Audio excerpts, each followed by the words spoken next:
Stafford Middle School, and looks like you're ready to take on the world here. Oh, is that what this looks like to you? Well, let me tell you, I was not ready to take on the world. In fact, I was ready to crawl under a rock and die. This is me, freshly moved from my home state of Illinois to Stafford, Virginia, in front of the school I'd soon be attending for my 7th grade year. What I didn't know at the time was that moving to Virginia was landing in a hellscape that would test my notions of confidence, ability, race relations, barbecue, and self. You see, I'd enjoyed a certain level of internal comfort my whole life, and now I'd learn what it felt like to get that ripped out of me.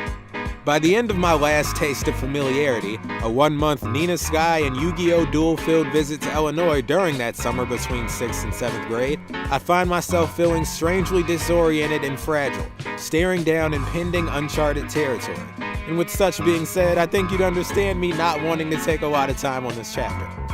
Besides,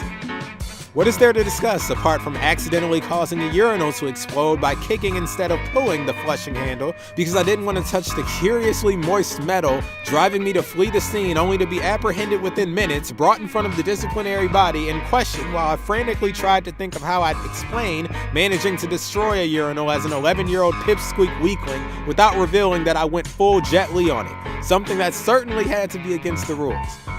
What is there to discuss, excluding being informed that I was close to running out of money on my lunch account one day, a concept completely foreign to me as the schools in Illinois were not run in such a way, and forgetting to let my parents know this each and every single day for about 2 weeks, leading me to skip lunch for that amount of time out of fear that I'd get a tray, pick food, and get to the end of the lunch line only for them to tell me I can't eat anything, surely embarrassing me at a time where I was already grappling with having virtually no school friends for the first time in my life.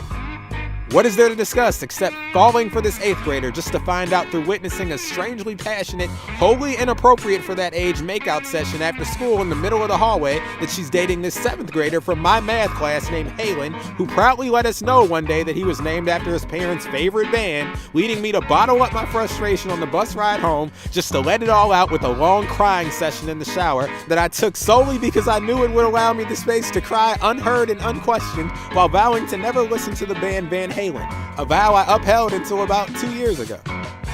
Yeah, y'all don't want to hear all that. All you need to know is that this unprecedented experience of isolation and loneliness led to a renewed focus in the realm of academia.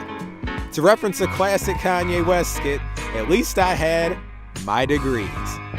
You'll be delighted to know this honor roll sticker ended up in my grandparents' basement on an antique dresser, where it still lives today. As far as that language arts accolade, definitely didn't end up applying those skills later in life or anything.